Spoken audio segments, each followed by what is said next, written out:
resulting in a persistent and pervasive longing for or preoccupation with a lost one, as well as severe emotional pain such as guilt, anger, sadness, and other effects.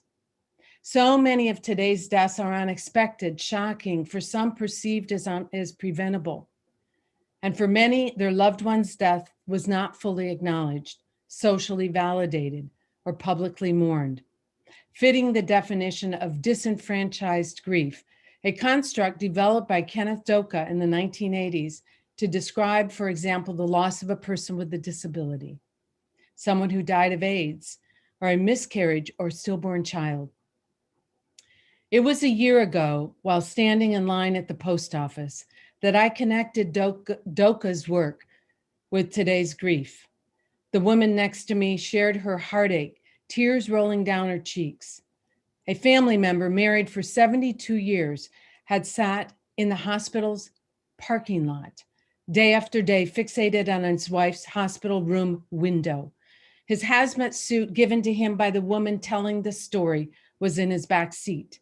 He never was allowed to use it, not even to be with her during her last final breath. She died within the week, and her ashes came to him in an urn. Rituals and ceremonies long ago constructed to ensure the mourner fully grieved and the deceased transitioned have been unable to be practiced. The intimate moments of embrace when we say, I'm sorry, thank you, I love you, may not have occurred. Hugs, touch, public declaration of one's loss, visitors bringing prepared dishes to the home, the 7 days of sitting Shiva, not the same. In that vein, we begin this morning with moments of silence and reflection. If you have a candle very close by, grab it. We're bringing this time to venerate all our loved ones around the world who are on the other side of the veil, and those here in the physical world in mourning. To assist is the sound healer, drummer, Jahidi Dean, and I pass it to you, Jahidi. Thank you for being with us.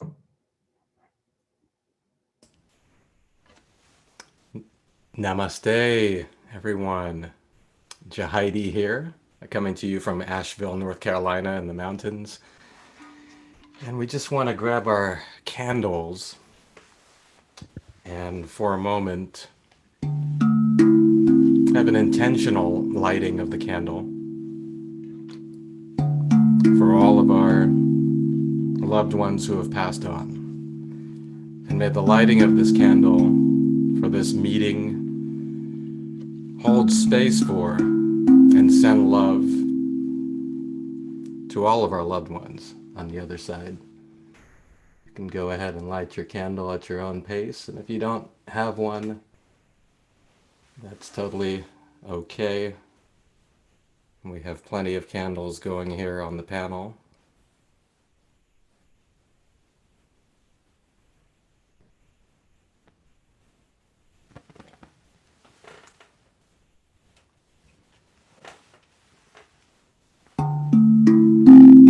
And take a little nice deep breath in.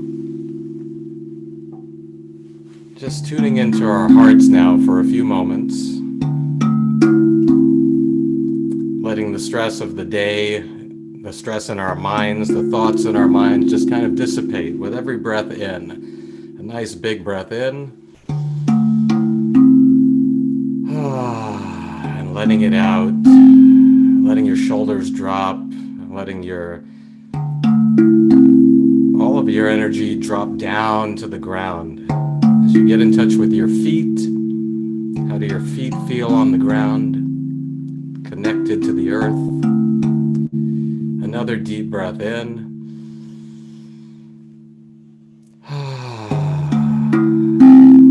Letting out the stress of the day, letting out the thoughts and the mind, and coming into our hearts, being aware of what's going on in your heart right now.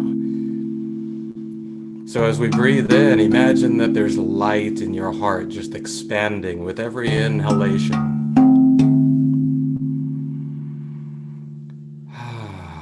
And with every exhalation, sending that light, sending that energy out of your heart, letting whatever is in your heart express all the love, all the joy, all the grief, all the sadness, all the gratitude for your loved one.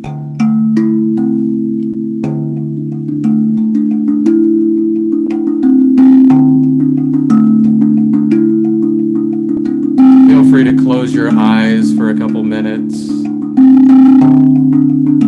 taking nice, slow, and relaxed breaths into your heart. With every breath in, breathe in more of the love that you are. With every breath out, breathing out whatever you need to breathe out. The joy, the sorrow, the grief, the gratitude for this precious life.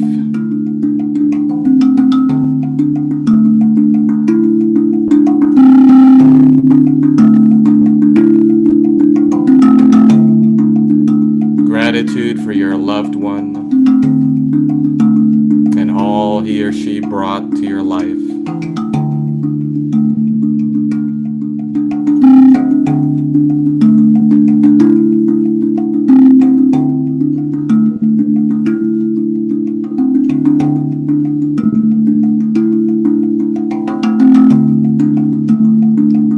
And connecting heart to heart, soul to soul with that loved one.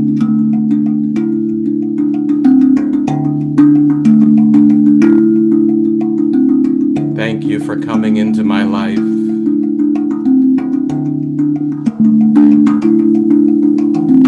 Thank you for all the love you brought.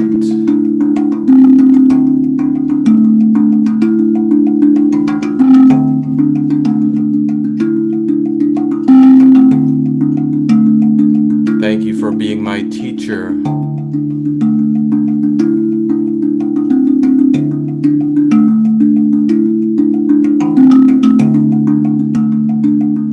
Thank you for showing me how to love deeper.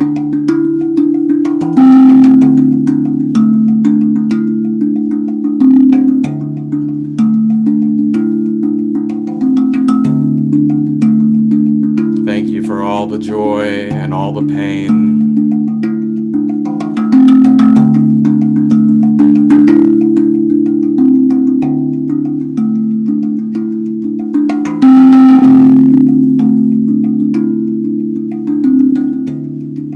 Thank you for showing me how resilient I am.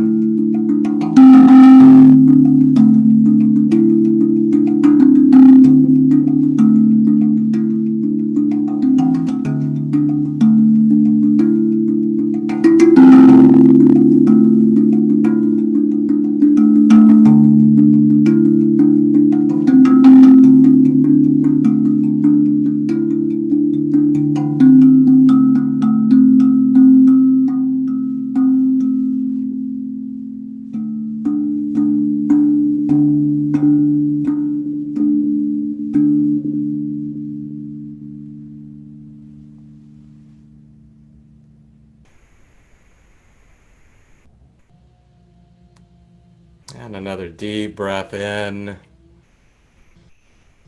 And a sigh of relief as we exhale.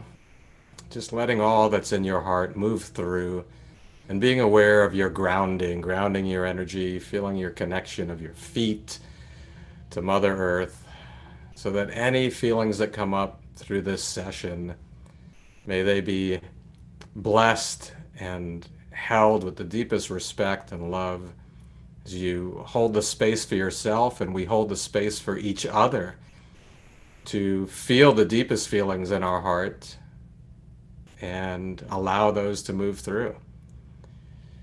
Thank you, thank you. It's an honor to be here holding space with all of you for all of our loved ones that have passed, and for all of your hearts and all of our hearts as we learn to process the grief and transmute it into something beautiful. Thank you.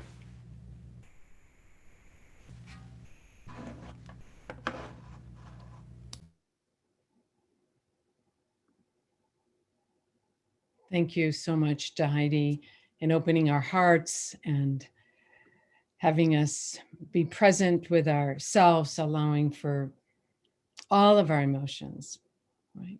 And not fearing them, and the love that we have and the missing, and also the transformation.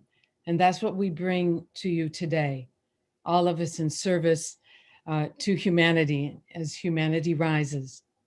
Our panelists today, and may they all join now, have endured the most unnatural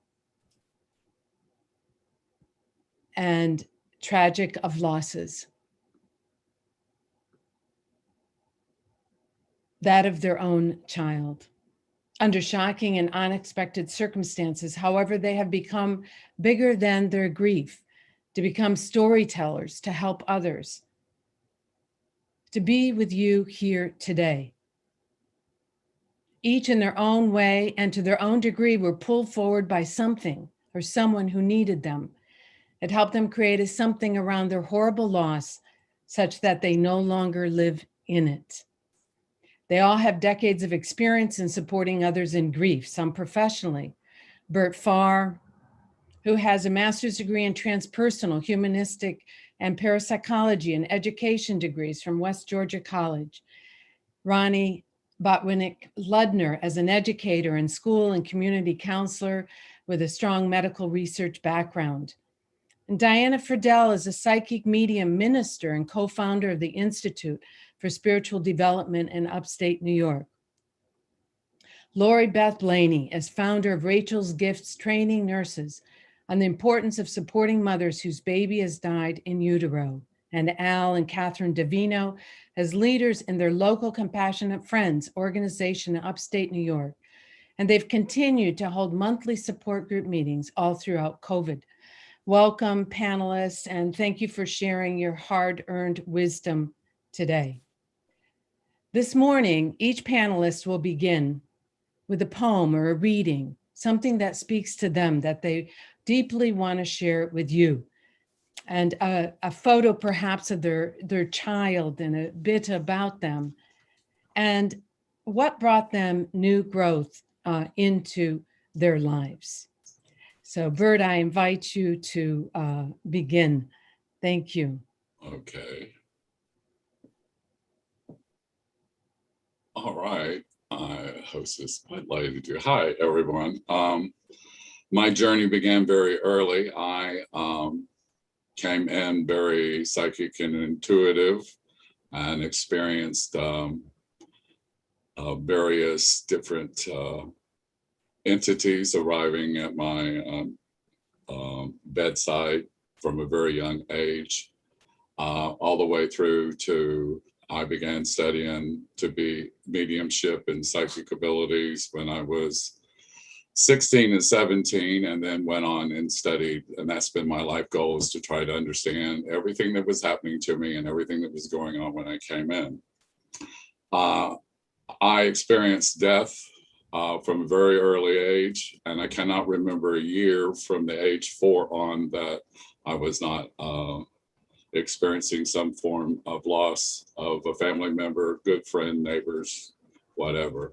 And then when in 2004, after many years of working with my godson, who had graduated from Yale, ended up getting addicted to ice. And after several years of working with him and everything, he finally did his transition on December 22nd, 2004 from a drug overdose. That was the first time I can say that I ever really experienced grief from losing a loved one, because I was always able to communicate with them. And even though I was able to communicate with him, it was the first time I really experienced the physical loss, the not presence, etc. from that. And from there, it dove me into doing even more, because at that time I had gotten my master's in grief and loss and death and dying, along with the transpersonal and humanistic. And then I went on to do more studies in parapsychology, etc. And what I came up with is something that has always helped me and has always helped my clients. So it is from Neil Donald Walsh. My first books I was to read when I was 16 and 17 were Jane Roberts' Seth books. And I went from there. And then when Neil Walsh came out, this is something that I share with all my clients. And this is how it goes. And it's our remembrances. The first remembrance, dying is something you do for you. The second remembrance, you are the cause of your own death. This is always true, no matter where or how you die. The third remembrance, you cannot die against your will. The fourth remembrance, no path back home is better than any other path. The fifth remembrance, death is never a tragedy. It is always a gift. The sixth remembrance, you and God are one. There is no separation between you. The seventh remembrance, death does not exist. The eighth remembrance, you cannot change ultimate reality, but you can change your experience of it. And that's where all our work comes in. The ninth remembrance, it is the desire of all, that is, to know itself in its own experience. This is the reason for all life. The 10th remembrance, life is eternal. The 11th remembrance, the timing and the circumstances of death are always perfect. The 12th remembrance, the death of every person always serves the agenda of every other person who is aware of it. That is why they are aware of it. Therefore, no death and no life is ever wasted. No one ever dies in vain.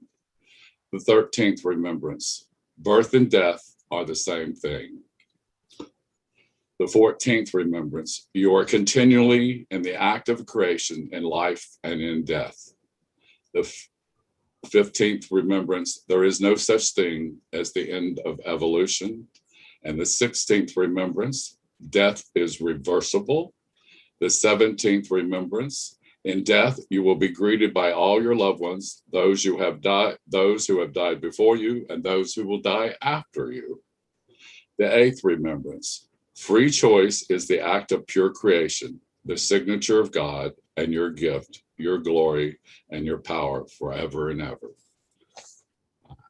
That has helped me so immensely every time something new comes up, whether it be the loss of a house, the loss of a job. I can just switch everything over and use the same thing. And what I have come to do, no matter what goes on in my life, no matter what trauma, no matter what events have occurred, I am always looking at the gift.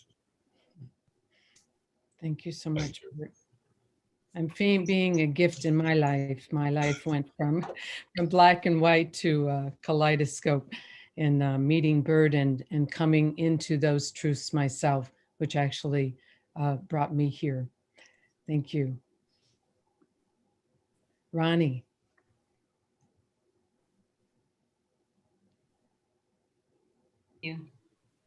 This is my son, Michael, who was born prematurely.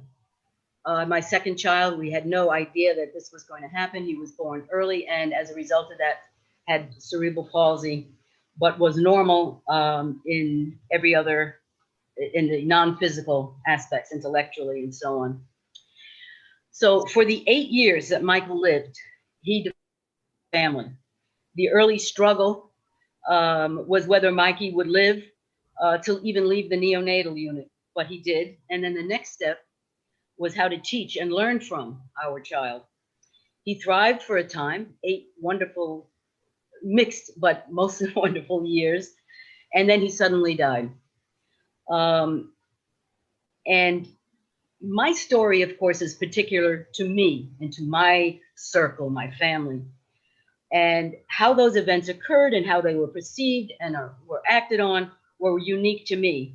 But my microcosm is within the macrocosm that we all share, all of us on this panel and all of us in the world. We've all gone through grief.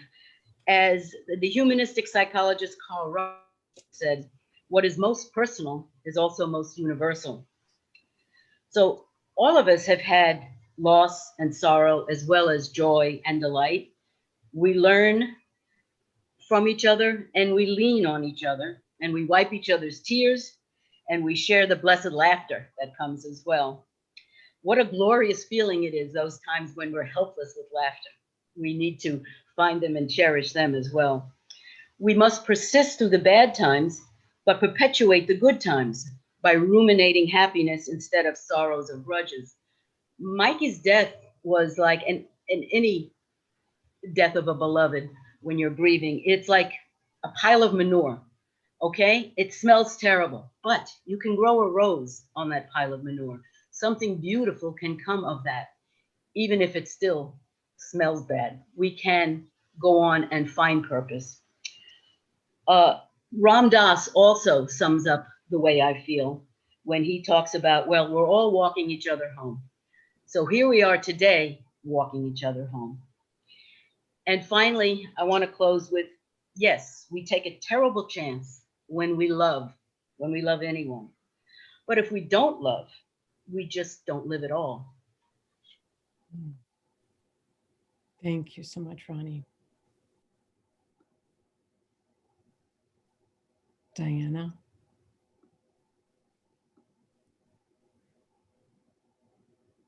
I'm ready. Is the spotlight on me? Yes, it is. Thank you. Oh, okay. Okay. Yes. Thank you. Yes. Good morning. I'm Diana Friedel, and I'm the pastor of the Institute for Spiritual Development in Oneonta, New York, one of 5 chartered chapters of this metaphysical school and spiritual learning center. And my path from grief to grace began at the loss of my 5-year-old son, Jamie, when he was hit by a truck while sledding down our driveway with his brothers. There's Jamie, if you can see him. That's probably when he was about 3.5 or 4. And I had, at that time, I had no particularly held beliefs about the afterlife. And my father had said to me when he left, that's it, he's gone, let's move on, done is done, he's gone. And so I kind of had, let the mystery be attitude about death. It's okay not to know what happens after you die. And now, 25 years later, I am completely different, confident that our loved one's soul essence continues after the change called death. And my journey to being kind of completely spiritually awakened included mediumship and going to Lilydale and going to school and a whole lot of study once I realized that this stuff was real, meditation. And so I have a practice now, and I see clients for psychic readings in which we often get evidence and proof that their loved one has not been erased, but still exists, just in another dimension and another form. And I also teach classes that show people how to make their own connections and watch for their own signs and evidence that their departed loved one is around them. And one of the things I do, my story is to tell you one of my wedding stories. One of the things I do as a minister is officiate at weddings, and they're joyful, once in a lifetime occasions for the family. But if an important loved one has died, their absence is keenly felt, as we know. So it's a time of tears, both happy and sad mixed together. And a few years ago, when planning a wedding with the bride, Megan, she asked me to put a black feather on the cover of the program the order of service for her wedding. And that feather became her wedding symbol because she was finding black feathers in her time of deep grief over the loss of her dad on the previous summer. And she said that her dad in spirit would leave these black feathers for her family as a sign that he was fine, just in another dimension.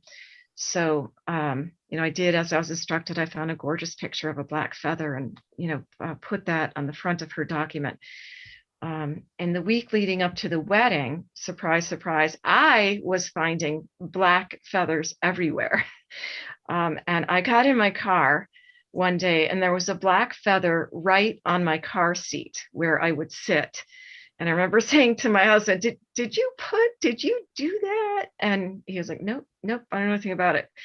And at the wedding rehearsal for Megan and her fiance, Megan's mom and aunt were folding the programs with me as we stepped out onto the path to walk to the top of a gorgeous grassy hill where the ceremony was to take place under this beautiful flowered arbor. There was a black feather right beneath my foot. And, I picked it up. Here you go, Megan. There's your dad. So, and I tell this story because it gave Megan and her mom, and everybody broke out into tears right at that moment. It just gave Megan and her mom and the rest of the family just huge comfort to know that her dad was making it very clear to everyone that he was there and nothing could stop him from attending his daughter's wedding, even the illusion of death, of the physical body. And I know that getting undeniable signs and connecting through a medium does not take all your grief away. But it is certainly a huge step toward creating closure on all the unresolved issues that keep that grief and sorrow in its place in our system, sometimes for years and years or a whole lifetime. And it is a healing tool, one of many that we can use to move us towards a new beginning on a life path where joy begins to appear once again. We can let joy in again. And that's all I have. I'll leave that with you. Thank you so much, Thank you. Diana. Thank you. And Lori Beth. Good morning. Hello, everybody. My name's Lori Beth Blaney. I was 8 months pregnant with my daughter Rachel when I was involved in a car wreck. I was life flighted to a trauma unit. However, Rachel did not survive. The following 2 years, all of the emphasis was put on my physical recovery, but by my medical team and my family. But I was dying inside emotionally from the loss of my only daughter. The isolation drove me to search out an organization that was helping during this time of crisis. I needed something to do. I'm a fixer by nature. So I was trying to find something to get involved in, and I couldn't find exactly what I was looking for. I found a lot for after, the baby had died, but not so much for right during the time of crisis. And so therefore, that's where the organization, Rachel's Gift in Memory of My Daughter, was formed. And with it, we partner directly with the hospitals and provide that support and services during that time of crisis. So how I found meaning through that loss is explained with, I wanted to give my child a voice in this world since she never got to have one herself. And I wanted her to make a mark on this world, even though she spent such a short time in it, and that I was the only one that had a physical relationship with her. And so I wanted to honor her memory that way. And I felt it was my responsibility as her mother to do so. And I drew a lot of strength and purpose from my faith, knowing that I'm going to see her again one day. And so that is what has driven me forward. I have found a lot of comfort in the verse from 2 Corinthians. It's 1:4. He comforts us in all of our troubles so that we can comfort others. When they are troubled, we will be able to give them the same comfort that we have found through God. And because the death of an infant, or through stillbirth, miscarriage, or infant death, has historically been a very silent and isolating grief, This quote has become very important to me, and I share it with a lot of people, and it's from Elizabeth Edwards. And it says, if you know someone who has lost a child and you are afraid to mention them because you think it might make them sad by reminding them that they died, you're not reminding them. They did not forget that they died. What you are reminding them of is that you remembered that they lived, and that is a great gift. Thank you so much. Beautiful. And Al and Catherine Davina.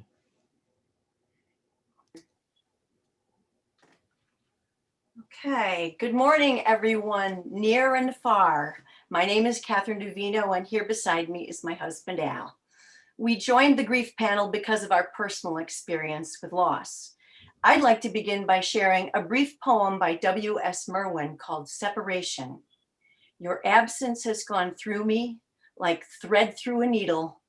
Everything I do is stitched with its color. More than 13 years ago, we lost our only child, Cassie. Allow me to share a photo of her. Let's see. There she is. Cassie died in a car accident while traveling back to college after winter break. She was the center of our universe for more than 19 years. And Al and I were both throttled by this tremendous loss. I personally floundered for a long time to find meaning for my life, and my grief journey took me in many directions. The biggest question became, what do you do with all the love that you can no longer channel toward that person? One of the answers I found was to channel that love into growing things. In her article, Gardening Through Grief, Katja Faber echoed beautifully what I was feeling at the time. I quote, by being in nature, by immersing myself in it, by touching it, smelling it, and letting myself become a part of it, I found that nature heals. In tending to the plants, I was tending to my grief.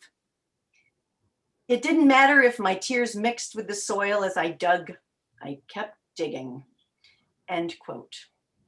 Several months after Cassie's death, we had a discernment with a wonderful medium who suggested that we build a flower garden that spells out Cassie's name. So we threw our energy into doing just that. Every year since, we have honored Cassie with a beautiful 20-foot garden of marigolds, and it's possible to read her name when you find our house on Google Earth. With the help of our dear friend Diana Friedel, who you just met, we discovered our local chapter of the Compassionate Friends. We found the monthly sharing sessions with others who've lost a child to be very helpful. We feel better after a sharing session, not only because we express thoughts that are difficult to share with family members or friends and acquaintances, but we also feel better in the knowledge that we're helping other grieving parents by listening to their concerns. We help ourselves by helping others. Now let's give Al a chance to tell his story. I agonized over what kind of reading I would do today. And I finally decided on reading a couple of excerpts from a book I wrote called The After Death. The book was distilled from hundreds of pages of a journal I kept following Cassie's death. Although it hasn't been published yet, and it may never be published, it did a great service for me because it helped to ground me. Writing it helped to ground me during what was the most incredibly difficult time of my life. Anyway, the passages are from both the prologue and the epilogue, and they seemed appropriate for today's topic for discussion. I think most people would agree.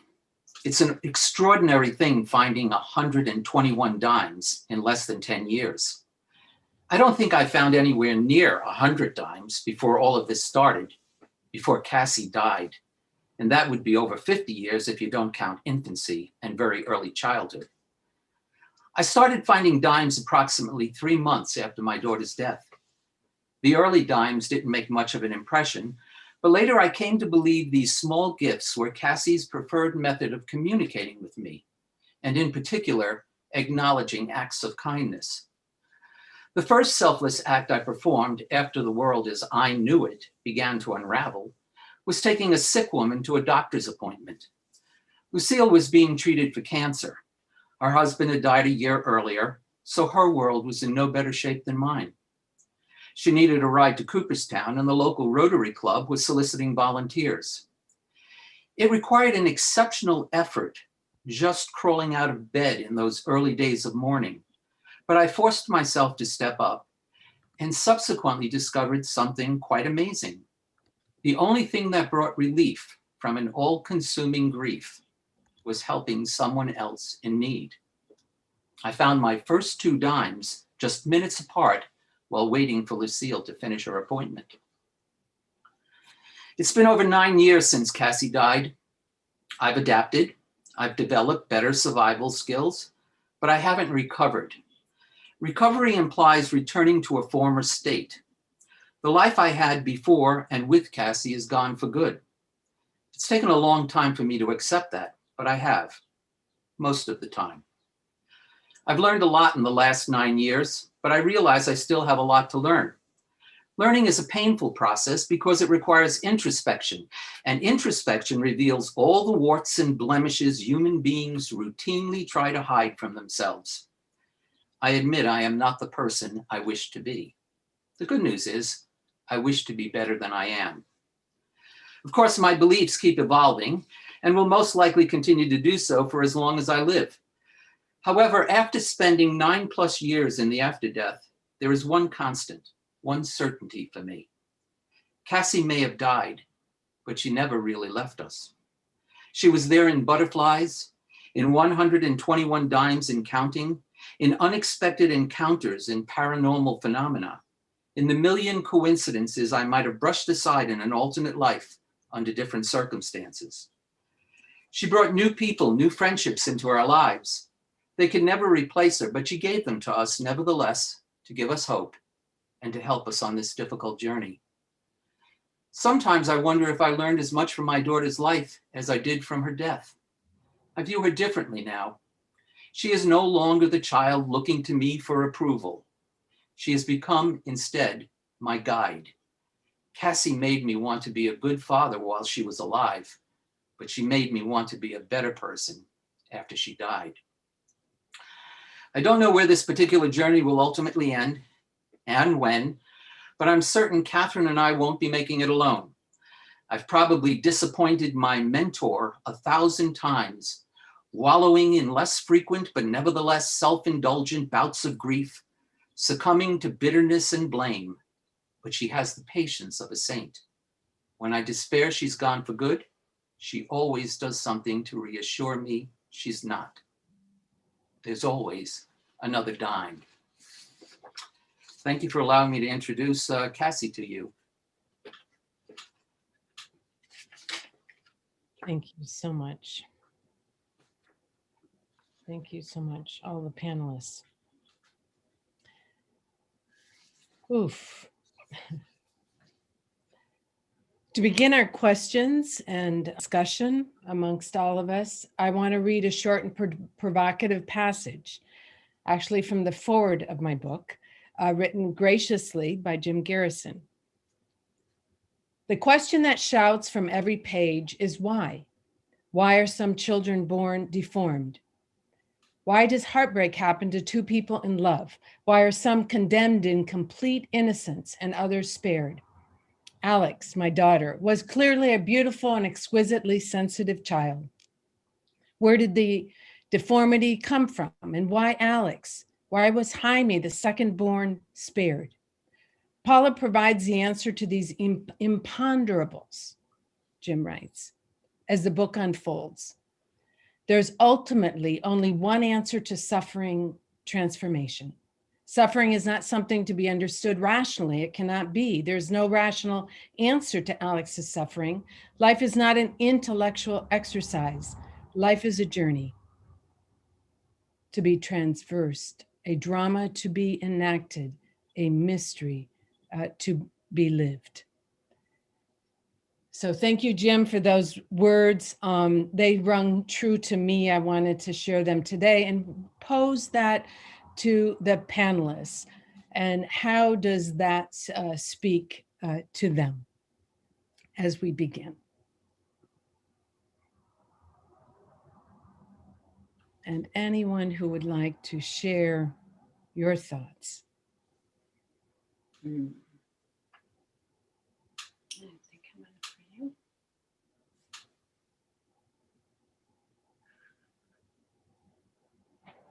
And just unmute yourselves, and panelists, if you would like to, what are your thoughts? There's no rational answer to our suffering. That life is not an intellectual exercise, it's a journey, a drama to be enacted, a mystery. Well, I got unmuted here. I'll take a response to it.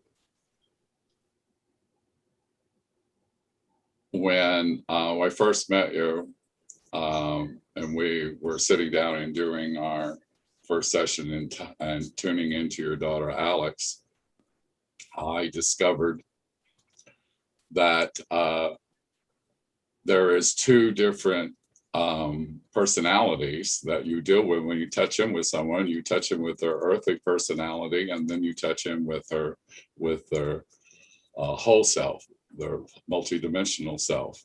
And when you turn into the earthly self, they will tell you why they come in and what they learn from experiencing from the deformities or whatever they came in. I had an invalid aunt, hydrocephalic, lived to be 76 years old. And when she passed, she came to me and explained to me all the wonderful experiences and how much growth she experienced by having to live with her handicaps and what she came in with, and how much she taught our family all about no matter who you are, whatever you are, your soul is divine. And she would always be singing and doing whatever to bring joy into our life. And when we ever asked her directly, what is it that you are experiencing? Are you having trouble with it? And she says, I'm having the best time in my life because I'm always 6 years old.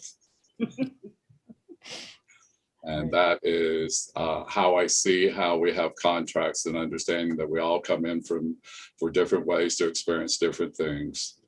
And when we depart, we also leave behind multiple lessons. And her departure was quite interesting because my father was in surgery.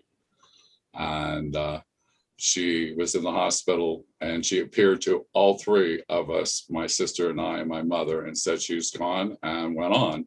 And what was interesting, my father was in surgery at the time, and when he came out of surgery and he came out, he looked at it and says, okay, what are you doing for Helen's funeral?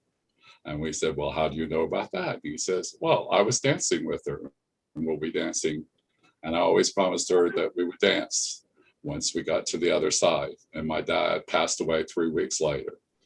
And they both came into my vision dancing. And I still see them to the day dancing when they come in. Beautiful. Definitely a mystery, right? That's for sure. And if it wasn't for turning everything over for the mystery, you would go crazy trying to figure it all out. Thank you, Bert. Anyone else? Eventually the answers do come. Any other comments on that? Is life a mystery? Is the our loss and suffering is it for transformation? And I know each of you shared about your transformation. Perhaps a question is, what was your turning point? What helped you most? Where do you feel that you helped you most in that resiliency, finding it and holding on to it? That inner strength? Paula, I'm not entirely sure that I've gotten to a point where I'm able to accept the suffering in the world, the suffering that I see other people going through, and my own personal suffering. I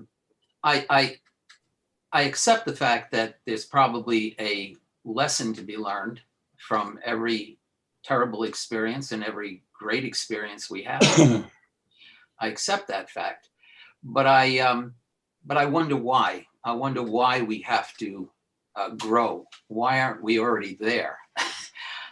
That's a difficult thing for me sometimes to deal with. And I've beaten my head against that particular wall incessantly.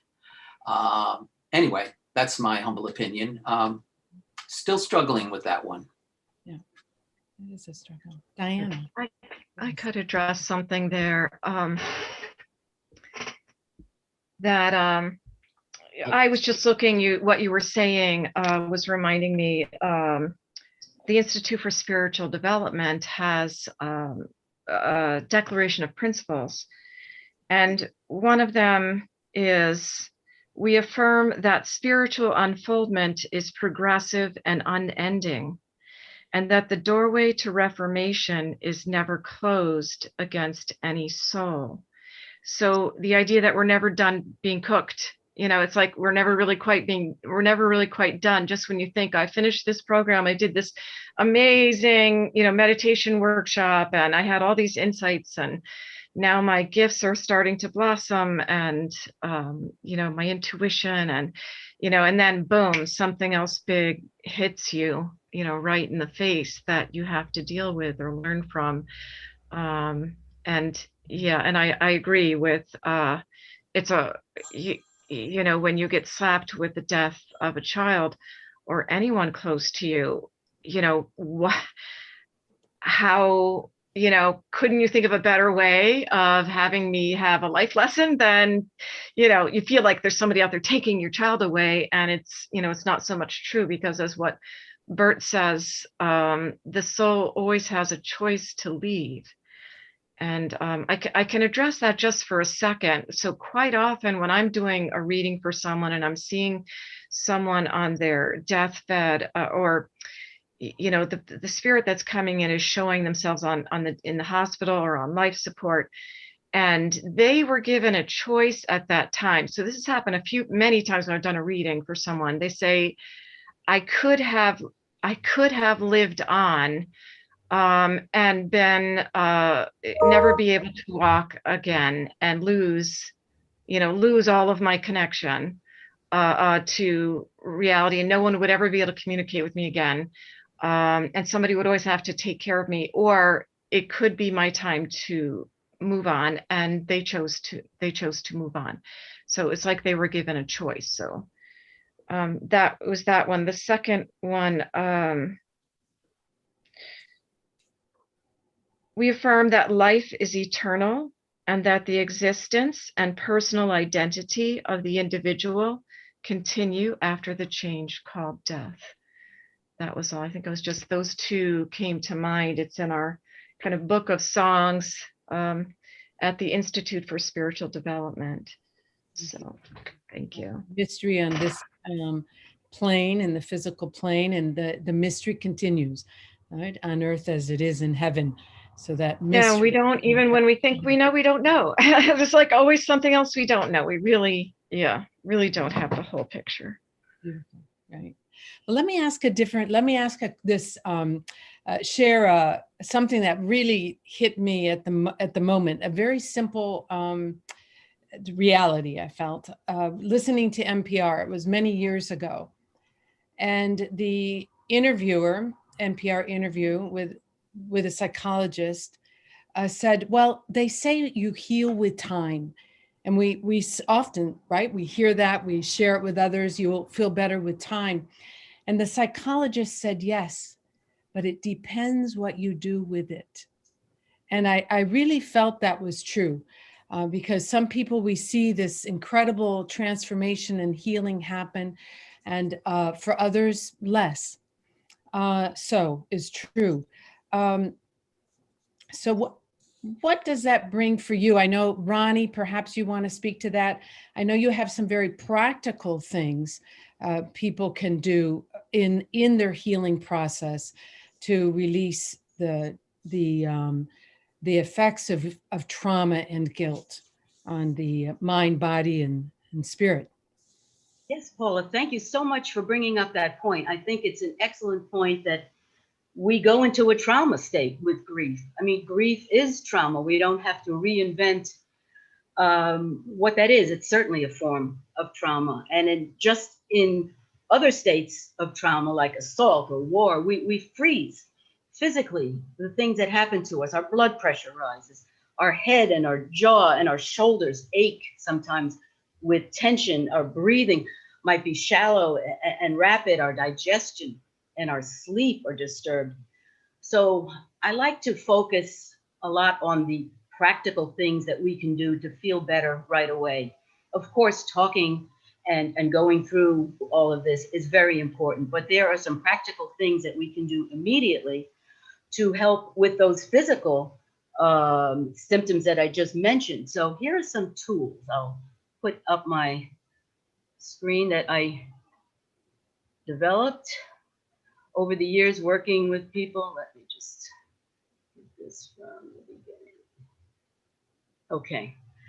These are just a dozen simple stress relievers. This focuses on the physical because of course the mind-body connection is really important, but the body-mind connection is also really profound, and it's faster to do. And it's a gateway, I think, into feeling better in many other ways. So the ones that I've got listed here are useful in situations where to be subtle is important. You don't want everybody seeing what you're doing. So you could do other ones in therapist's office and so on, but these are all straightforward. And the best part is you don't have to believe in them. You just do them. So I'll go through these really quickly, just basically show them to you. If anybody wants this or other tools, please email me. I'll put my email address in and I can send you all different information. For example, though, this tongue curl, when you put your tongue over your mouth like that, what it does is it relaxes your jaw, your shoulders, all those other things that I mentioned. You don't have to think about biofeedback or anything. It just happens. And when that happens, other things can be released. You've got your shoulder hunch, your fist and arm squeeze. The butt squeeze can almost be fun. Your feet. A nice one to do is a warm water wash. You can go into the restroom if you are having like a panic or a seizure of grief, and you just put warm water on your wrists, your elbows, and that warms you up, signals your body that you're safe, and that helps enormously. The power poses, probably familiar with those. There's some examples of them. Yoga came way before power poses. A nice subtle squat you can do. You can be anywhere and do this and feel better. Aromatherapy is terrific. I found in working with a lot of people that rose is the best for many of us for grief. There are others as well, but rose really seems to help well with that. Acupressure, again, to release physically. You see Donna Eden there with her suggestions, many of which are really wonderful, and then the ear ones as well. So these are, let's see. Oh, I'm sorry, one more. Doodling and handcrafts. These are ways you could keep your hands busy. If anybody right now watching is maybe crocheting or doing something, well, that's terrific because it helps to there's a connection between doing this kind of thing and just feeling better. I like pencil doodling or crochet, and believe me, if I can crochet, anybody can. And as I say, if you're on a Zoom call in a meeting and people can see you, well, then just put it kind of below where the camera is. So these are things that I have felt really helpful and hope that someone else will as well. Yeah. Thank you, Ronnie. The missing, I find the missing doesn't go away, right? We have a missing for forever, right? Sure. But there is much that we can do, right, to help us with that stress and trauma that is on our body and to make that every day lighter and lighter and lighter. Any other points of view on that? It depends on what you do with time. Do you go to a counselor? Did people in deep grief? I know studying grief at the graduate level to later be able to teach it to pediatric residents. The researcher was adamant that grief is a normal process. And what we needed most is one really, really good listener that's non-judgmental. And her research, and like your comments, was that for 3 years, there was significant it's very insignificant change in how people were, their grief process. What do we do? We're in deep grief. What do you recommend for people to do? Maybe Lori Beth, what did you find most helpful for you that you would like to suggest for others? Well, I think, again, everyone's different in how they grieve, and what works for one person doesn't work for another. But I think one thing you mentioned just about being a good listener and being there, because people just need to talk a lot of times through their grief, and a lot of times they find their own answers as as they're talking. So and because everyone's different and finds their healing in different ways, and just like the quote I mentioned earlier about don't be afraid to bring up their child's name or whatever. Like for me, it was music to my ears, because everyone avoided the subject because they didn't know what to say or what to do to help me. So they just avoided the subject, which made me feel even more isolated and alone. So if someone would mention her to me, it was music to my ears. But other people at certain points during their journey, it might be more painful, and they're stuffing it at the moment. They don't want to talk about it. They don't, they're having to deal with other things at the time. And so they don't have the mental energy to grieve. So they put it aside until another time. So it's the journey is just so hard, and there's no right or wrong, and there's no set set standard for anyone, really. Mm-hmm. So that good listening. I'm curious, in your training, because now you train so many nurses, hospital staff, nurses working with in the NICUs. What do nurses most need to hear? What do you feel that your program has offered them that they help grieving mothers and fathers in a new way?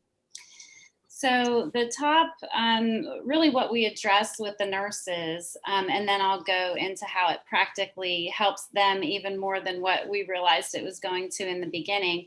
But the top 3 regrets that moms have typically especially in these situations where they lose their baby very early on in the hospital. So nobody else, they don't come home with a baby. No one else meets their child.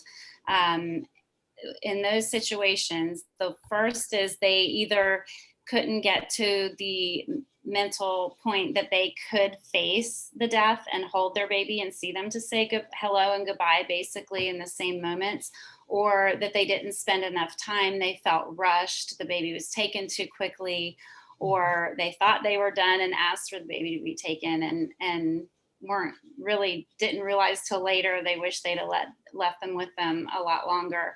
And then the second was they didn't get pictures, because that's just something we're not thinking about at that time.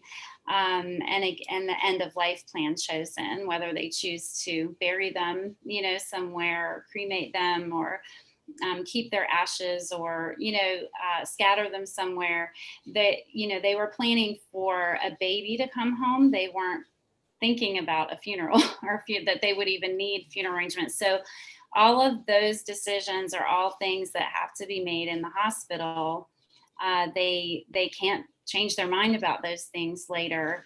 And they're in a state usually of shock and trauma, like we talked. And so they can't really think logically or, make those decisions. So we train the nurses on how to open up doors to those conversations and how to help them maybe avoid some of those regrets, because regrets, of course, complicate and elongate that grieving process. And so we try to train them on how to have them and options that they can offer the parents. And once they start talking and giving some options, then the parents can start kind of thinking about those things. How it has helped tremendously in the medical community is the nurses are feeling that have taken the class feel a little bit more comfortable. It's never a comfortable situation, but a little bit more comfortable and definitely a lot more confident in taking care of their patients for loss.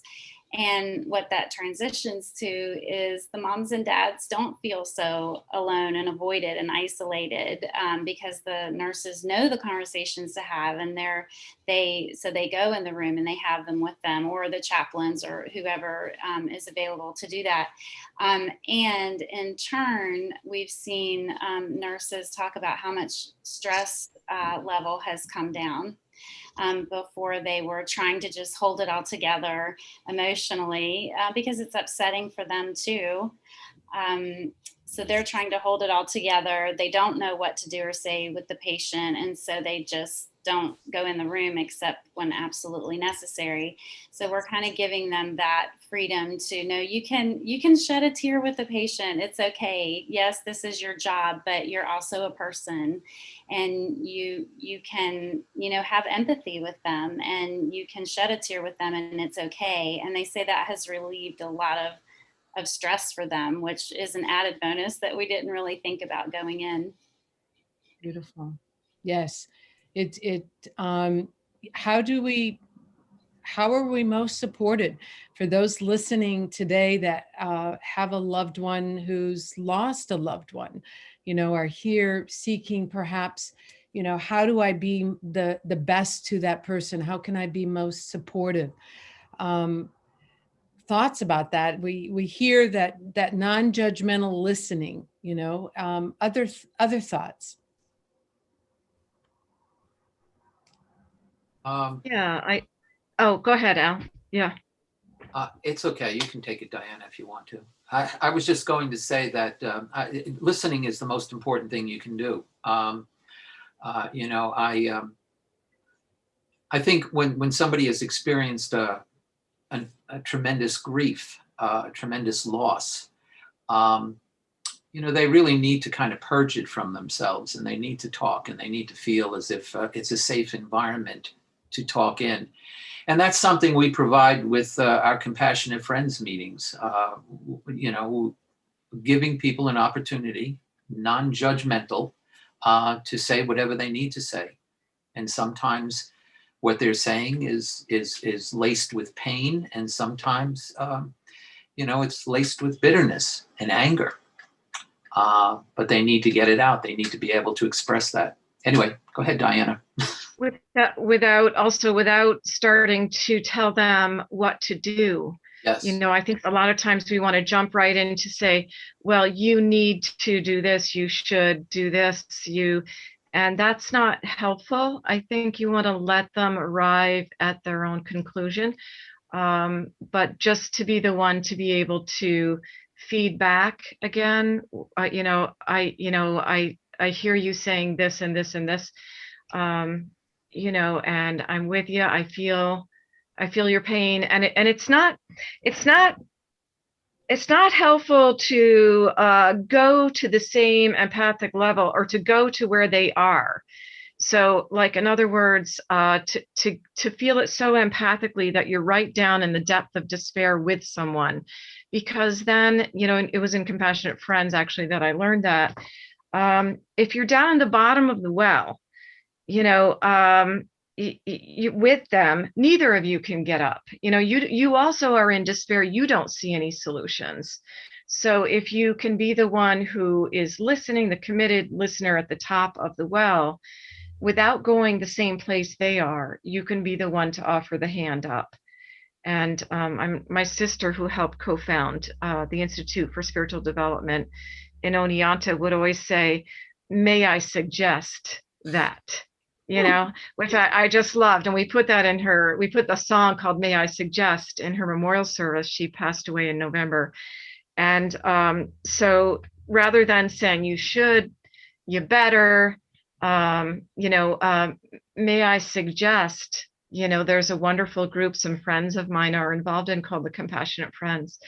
And also just to, you don't always know what to do, but just to say, do you want to go out to lunch with me? Let's go for a walk. And make a time, stick to the time, and say, yep. so we're going for a walk every Friday, or we're going for a walk, or we're going out to lunch, every Wednesday, so that there's just that time where you're just going to sit down and talk about whatever, no expectations. So that's very, very helpful. Yes. And I think it is here, going back to Lori Beth's training, to give permission to be there emotionally. I know with pediatric residents as well, and working with them, it was giving them permission, I think, is the fear they have, perhaps mentioned by talking that you mentioned, Diana, is that they'll go into the bottom of the well with the individual, right?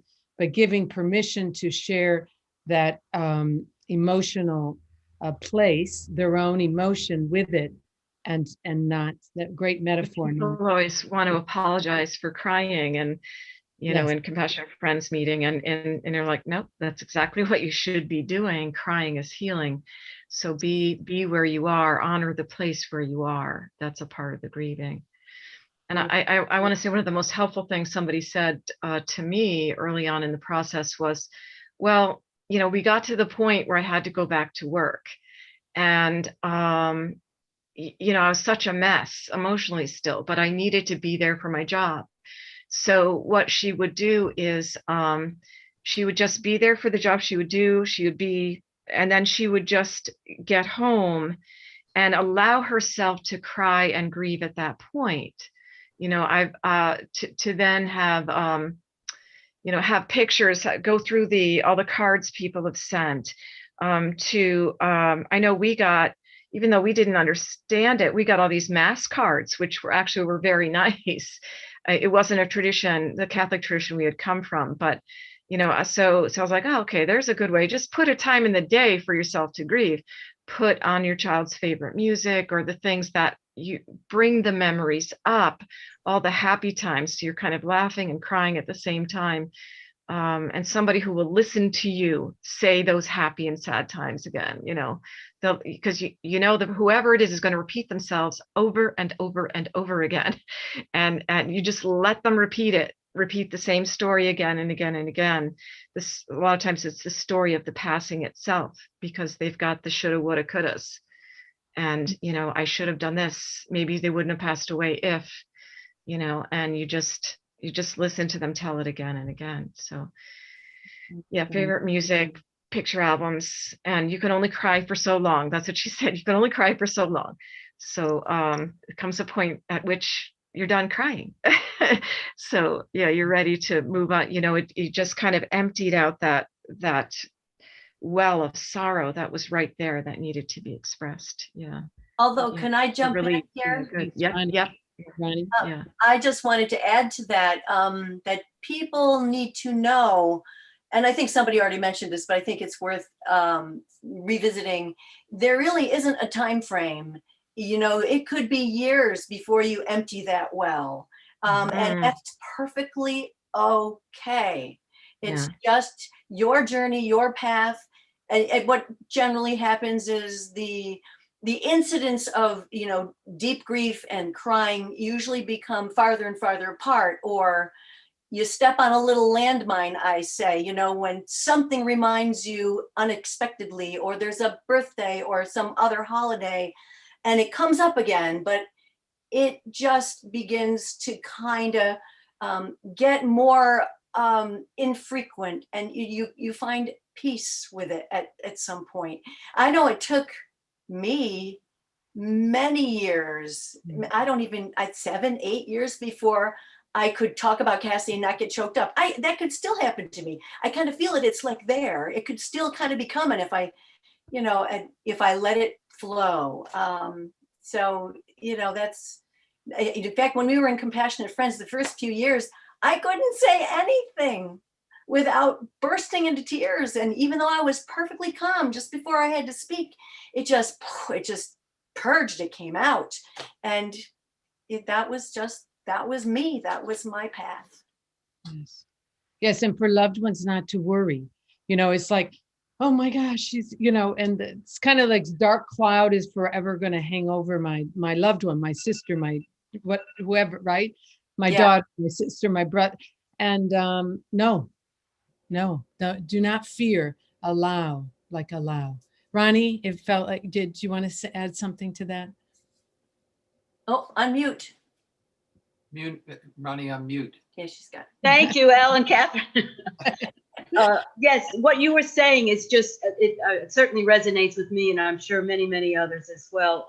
I call those grief spasms. You can be rolling along, doing fairly well, and suddenly you get a spasm of grief that it's like a riptide. You're out swimming, and suddenly there's a riptide, and you can't fight it, because if you do, you're going to end up, you just need to go with it. You may end up on shore at a different place than you planned, but to let it take you is much better than fighting it. And crying, you get some of the cortisol out. I mean, they've even done studies measuring tears of happiness, tears of amusement, tears of grief, and they're different, the tears of grief. So let's get them out. If you have a bellyache, you want to get rid of, and it's kind of like that. But I wanted to say something about my friend Mary, who was so wonderful. This is in the immediate days after Mikey had died. And she would come over the house. We were friends since we were 15 years old, and we're still friends. She would come over the house, would look to see if I was busy with other people. If I was, she wouldn't even say anything. She'd just give me a look. She'd run a wash. She'd do the dishes. She would just do something practical so that the house wouldn't look so that I could feel better. Then before leaving, she'd come in and see how I was. And if I was she would come, she would sit next to me. Don't worry so much about what you're going to say. It's not what you're going to say, it's the energy that you bring. And she would sit with me and just give me the energy, and it didn't matter.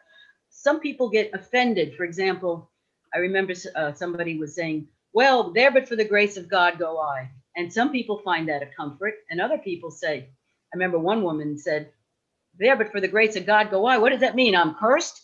They took it a very different way. So you got to be careful what you say. But the way Mary did it, to just be there and measure and just go and leave her energy behind rather than her words, I and many others have felt that real helpful. Beautiful.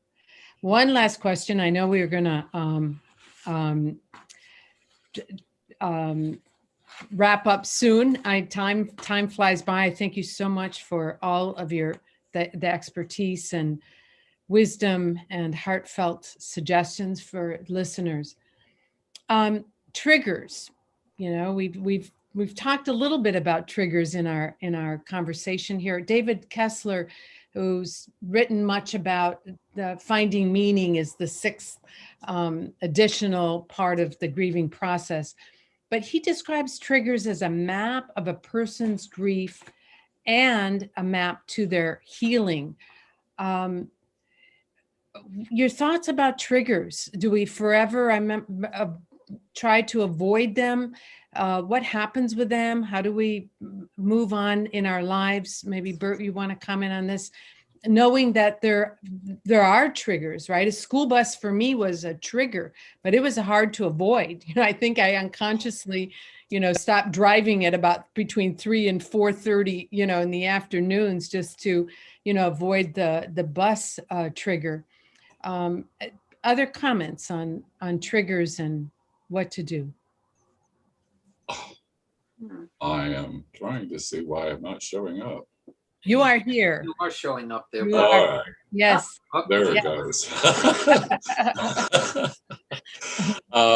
Well, the trick with triggers is the number one, not fear them, and to not, because there are multiple different triggers. There are all kinds of, it can be a smell, it can be a taste, it could be all kinds of different things.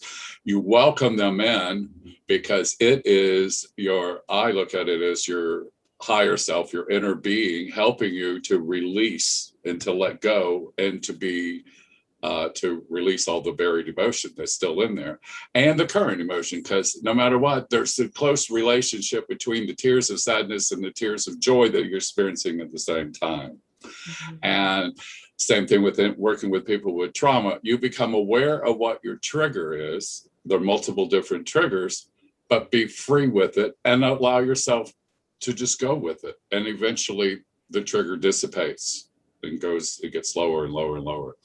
And you just hang in with it. And that's the same thing, no matter what. This grief is the process. And I don't know how other way to put it. It's never done. We're never done with our growth. We're never done with learning. We're never done with any of this.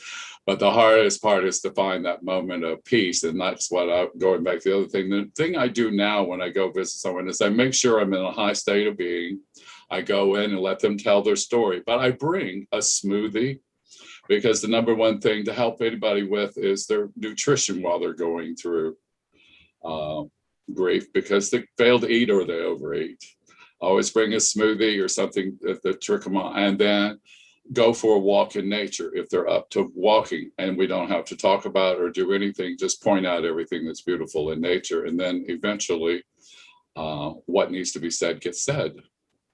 And that's how I approach it, because I go, you just can't get sick enough. You can't get sad enough. You can't get poor enough to do whatever to help someone. You have to stay up. And like they said, you raise your hand. You're always presenting God's hand to help raise them up.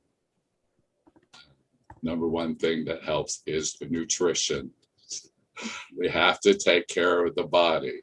And yes, it is a very physical thing, because you immediately feel the ripping away when someone leaves and stuff like that. So we have to feed that mid zone here of our body and get our biome going. And then our chemicals are working again. And then our natural state of well-being can start moving back in.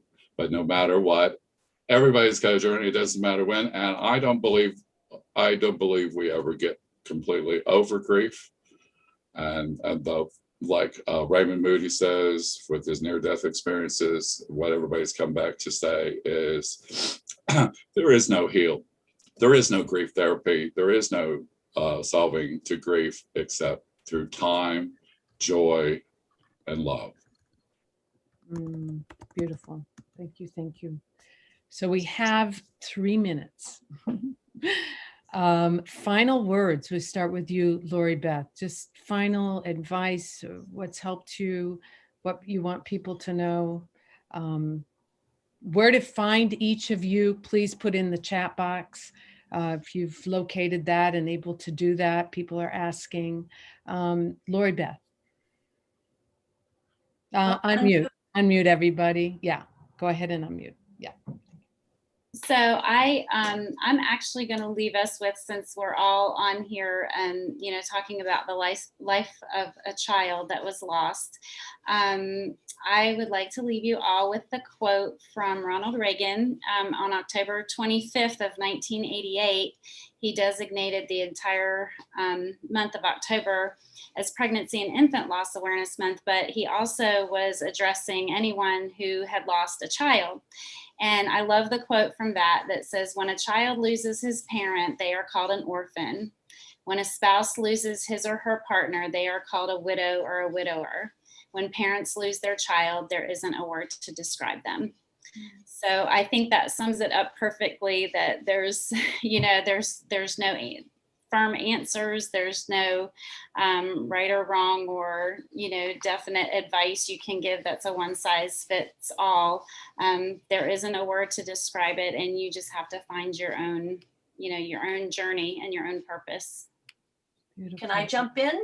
Al and Catherine, you're on. Well, I would say the most important thing that you can do with your life is to do something in honor of your child. Do acts of kindness, whatever. There's so many possibilities. Be open to doing something every day in honor of your child. Every time I do something good, I always say that's in your honor, Cassie. It's really important for me to keep her memory alive, to keep her alive, because her life was cut short so quickly. Beautiful. Keep her alive in that way. Diana, thank you. Thank you. Well, we, going with what Al and Catherine just shared, we started a garden in Oneonta Memorial Garden, and we've gotten that going really well. It's behind the high school, and that was in honor of early Compassionate Friends work shortly after Jamie died. And Jamie's brothers were able to help build the garden.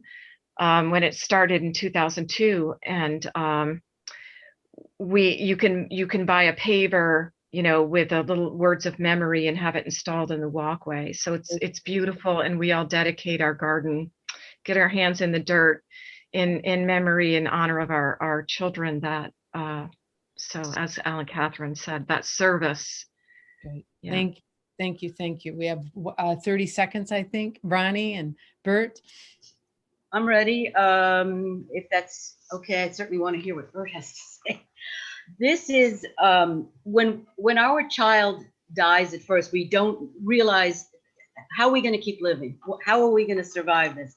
So this reminds me of a tree that's been struck by lightning. Okay. And if the tree survives, if we are able to go on, we survive not the same. We're lopsided. We're different. You see that, okay? But we can still flourish in a different way, a weird way, but we can. Yeah. So having faith in that and knowing that you can do that by doing something with purpose, I think will get us there. Beautiful. And yes, someone asked, what do you think of the idea of planting trees for the number of years your child, loved one would have lived? Yes, givetrees.org is a suggestion, treesisters.org for those interested in that idea of really planting that new life and watching it grow.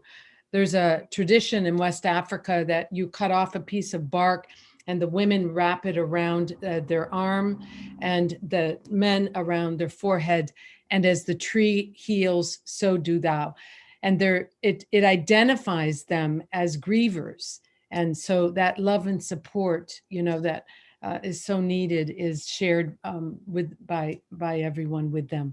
Bert, your final words. Okay.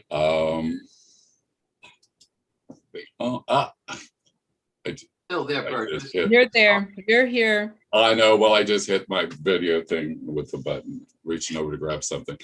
The biggest thing that I can share for the process of grief is that to remember that when we go out, especially in honor of my child, we have a bench and a tree planted at all these high schools and elementary schools and all around, and a little note and plaque and where to call the 800 number if you need help for drugs or alcohol or suicidal stuff. That's how we went about honoring our son here. And then what I'm finding now is the best opportunity is that I find people writing poetry, writing songs, writing things that they carry and sing in their head. And it's related to a poem and a way that we all carry this person in your heart forever. And when I get triggered now, I'm never triggered from the loss or the accident or the trauma. It's always the joyous things that come up. Now that only took about 15, 16 years, but it's now getting there. And with that, know that they are always with you. They will always be with you. And they're there at any time you want to call them in. And the number one way to sense them is to feel them. Beautiful. Thank you. Thank you, every one of you, for coming, participating, sharing your wisdom. It was truly felt wonderful comment in the chat at a time that it's so needed. And I will pass it back to you, Jim. Thank you. Thank you for bringing this important topic to Humanity Rising. Thank you so much. Thank you, Paula, and thank each and every one of you for a remarkably deep and moving session today. It made me reflect on the passing of my mother. Wasn't a child, but my mother. I have two sons that are still alive, but the grief that I felt with my mother was very acute. And listening to the panel just sort of triggered all kinds of images and memories and nostalgia and love and sadness. And so I've been vicariously kind of grieving. And I also was thinking of George Floyd a father, and a family member. And we've watched how his family process their grief over the last year. And the first anniversary, as you all know, was on May 25th last week. That's another more collective form of grief. So I just wanted to also say, for me, the one point in this discussion that I would like to underscore is the notion that's been brought in of ongoing communication with those that have passed.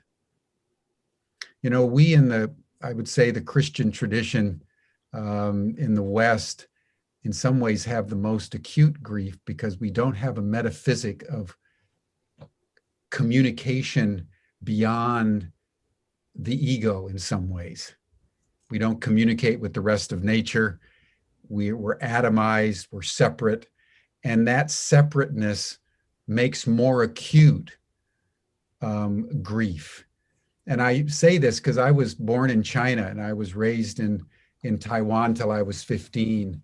And I witnessed, even as a young boy, the basic differences with which the Chinese people and the Western people oriented themselves with regards to those who had passed. And the Chinese people were in communication with them all the time. And one of the things that they did on a regular basis was just commune with the ancestors. It's a very ancient tradition in Asia and in Africa and in all the indigenous people, is that these beings are still alive. They've gone through a ontological shift of state, but it's still possible for us to commune with them and communicate intelligibly with them. And I know for me, with my mother, I keep her picture right over my desk. And infrequently and at her will, given the logic of the other side, she comes in and out of my life. And so in this particular case, my grief has been morphed over time into an ongoing communion with someone I deeply loved. And now my challenge is to stay in communion through an openness of my psyche, through a medium I don't understand.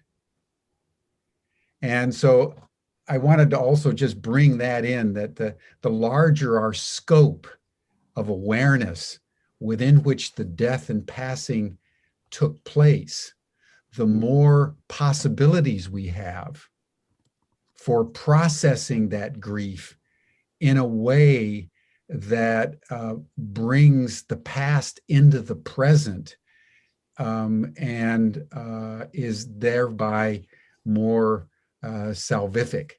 And so I just wanted to share those thoughts with you and everyone by way of appreciating the depth to which you've enabled me to go today. Thank you very, very much. I'm feeling more vulnerable, more sensitive because of your presence today, and want to honor each of your stories. I want to honor the way you've exemplified courage. When I read Paula's book, which I recommend to everyone, A Mother's Courage to Awaken, it touched me very, very deeply. So thank you. Thank you very much.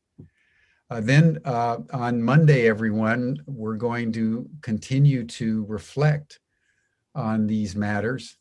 Last week, we commemorated the death of George Floyd. So on Monday, we're going to be having two people of color that are going to speak to us about diversity and how we can use the differences that are so obvious to all of us in a respectful and creative way to transcend and include those differences in a higher sense of wholeness. So that's going to be on Humanity Rising on Monday. So we'll see you all again. Have a good weekend, everyone. And we'll see you again, same time, same station, for how we deal with the challenge of diversity in our time. Bye for now. Thanks so much. Sure. Bye-bye. Thank you. Bye-bye. Thank you, Jim.